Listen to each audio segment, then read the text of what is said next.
Bienvenidos y bienvenidas a esta clase de edición.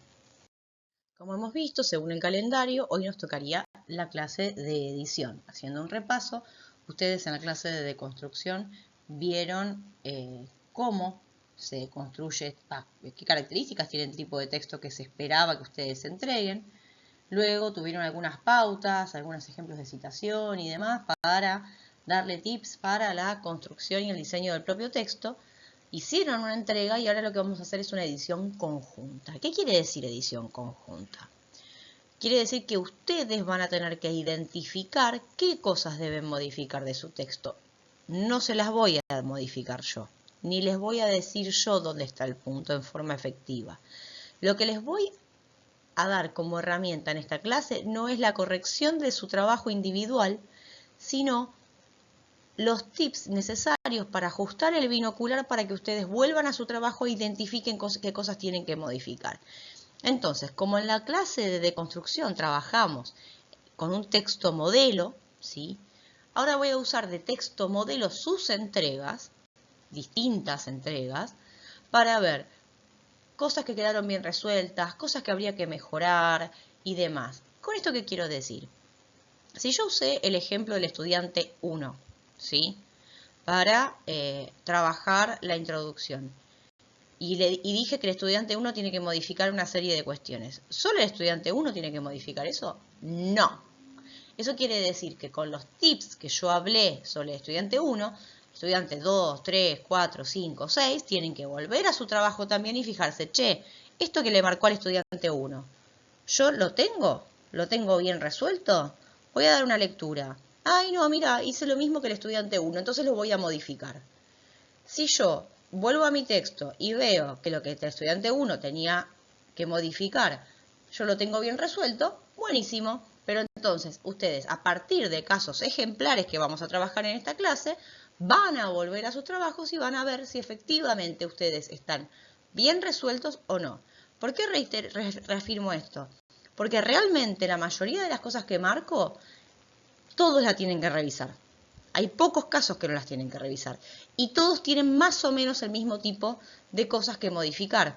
Entonces, a partir de los ejemplos que yo pongo, vuelvan a sus trabajos y fíjense realmente y a conciencia si deben modificarla. Si ustedes necesitan por algún motivo consultar conmigo, yo les voy a pedir que la consulta sea de la siguiente manera. Ustedes ven la clase de edición, ven, como ejemplo lo que les dije recién, lo que le marqué al estudiante 1. Si ustedes tienen dudas sobre si en su trabajo hay que modificarlo también, cortan y pegan el pedazo de la duda. Si ustedes dicen, listo, pará, yo tengo lo mismo que el estudiante 1 y lo voy a modificar, y lo modifican, y dicen, ¿habrá quedado bien modificado? Me pueden mandar el fragmento diciendo, profe, yo soy estudiante tal, de tal disciplina, siempre aclárenme eso porque estoy en muchas materias, chicos, y quiero consultarles si modificando mi introducción, por ejemplo, de esta manera, se ajusta a lo que se requería. Yo ese tipo de consultas las voy a estar respondiendo sin dudas, ¿sí? Así que empezamos con la clase de edición y les deseo el mayor de los éxitos en este trayecto. Bueno, empezando, tenemos la propuesta. La propuesta, ustedes recuerdan que les pedía que identificaran, ¿sí?, un actor institucional para hacerle la entrevista, que seleccionaran 2 textos de la asignatura para abordar y analizar esta entrevista desde determinadas categorías. Entonces, en la instancia 4 empezábamos con un trabajo escrito, ¿sí?, que analizara a partir de los textos esa entrevista. Bueno, teníamos 3 etapas, si ustedes mal no recuerdan. Teníamos la introducción, el desarrollo y la conclusión. Vamos a comenzar con la introducción. De la introducción se esperaba, les decía, teníamos la introducción, el desarrollo y la conclusión. Vamos a continuar. De la introducción se esperaba esto, ¿no? Más o menos unos 10-15 renglones en los que hubiera una presentación del actor institucional elegido, los motivos para su elección y las categorías conceptuales utilizadas para el análisis, ¿sí? Necesitamos que esas categorías estuvieran cubiertas en esa introducción. Vamos a ir viendo algunos ejemplos, ¿sí? Este fue el texto modelo. ustedes tenían presentación del actor institucional. Empieza a hablar de la profesora de educación física, Juliana Paz Ortega, que estaba en tal escuela y demás. Explica, ¿sí?, un poco el contexto de esa persona. Luego, motivos para su elección. Paz Ortega es una docente que trabaja desde hace más de 10 años. A través de su experiencia podemos conocer la forma en que realiza las planificaciones del área y demás. Entonces, primero presenté a la persona, luego dije por qué la elegí, y luego dice, para el análisis de sus respuestas y una mejor comprensión de sus comentarios, utilizaremos las categorías conceptuales tal, tal y tal y tal. ¿Sí? Entonces, están las 3 etapas en este texto modelo. Ahora vamos a ver ejemplos que retome de sus entregas.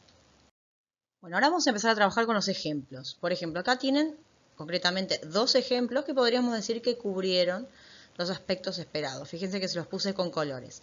Entonces, presentación del actor institucional elegido. En este trabajo presentamos el análisis y la entrevista realizada al docente profesor de educación física entre tal año y tal año en el colegio bla. Ahí, esa información no importa cómo está redactada, eso es otro factor, eso es otra cosa que vamos a ver más adelante o lo que fuere, pero digo, la información está condensada. Motivos para su elección. El entrevistado fue elegido por varias razones, además de haber sido preceptor, su manera de relacionarse con los estudiantes, bla, bla, bla. Las categorías conceptuales utilizadas para el análisis de la información están establecidas. Entonces, en esta introducción yo puedo encontrar tanto la primera parte como la segunda como la tercera. Fíjense en la de abajo. La distribución está diferente. Sin embargo, encontramos todas las partes, aunque, consejo, habría que profundizar la parte de presentación del actor institucional y motivos para su elección.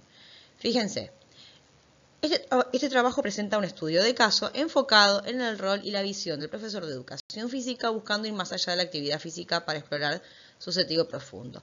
De alguna manera, no es las categorías conceptuales, pero sí establece un poco el enfoque. Entonces, yo eso lo puse dentro de lo que podemos ver en el segmento azul. Después, para ello entrevisté a Verónica Acuña, docente de educación física a nivel secundario. Para presentación del actor elegido está bastante escueto, digamos de qué escuela, digamos algo más de la persona, ¿sí? Y después, motivos para su elección. Considero que la experiencia en las aulas y canchas es una fuerte riquísima para entender el fenómeno educativo desde un lugar concreto y confrontar la teoría con la práctica. Está bien, pero volvamos a lo mismo. Pongamos un poquito más de énfasis teórico en la parte de la elección de los motivos de la elección. Ahora, fíjense qué bien está la segunda parte, en la que está diciendo el análisis se basará en los textos de tal, tal, tal, tal, y va a hablar de las dimensiones del sentido de la enseñanza, formación integral y la dimensión social. Listo, ahí está establecido las categorías conceptuales e incluso marcando quiénes son los referentes desde los cuales se va a abordar esa categoría. Estas introducciones funcionan como introducciones. ¿Son perfectibles? Sí. ¿Se pueden mejorar? Sí. Pero funcionan. O sea, la información que está. Habría que profundizar algunas cosas, mejorar otras, pero digo, la información está. Ahora bien,